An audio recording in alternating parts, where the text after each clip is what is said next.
అందరికీ నమస్కారం అండి.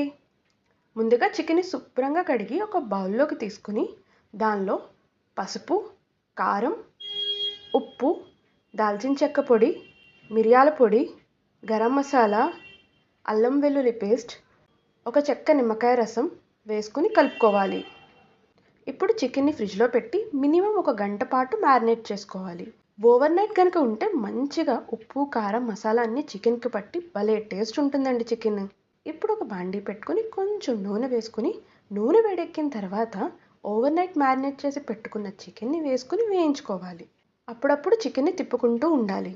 కాసేపటికి చికెన్లో ఉన్న నీరు మొత్తం బయటకు వచ్చేస్తుందండి. చూసారు కదండి, ఇలా వచ్చేస్తుంది నీరు మొత్తం. ఇప్పుడు మనకి ఈ నీళ్ళు ఎగిరేదాకా ఇలా అడగంటకుండా తిప్పుకుంటూ వేయించుకోవాలి. చూసారు కదండి, నీరు మొత్తం అయిపోయాయి. చికెన్ కూడా చాలా మంచిగా ఫ్రై అయిపోయింది.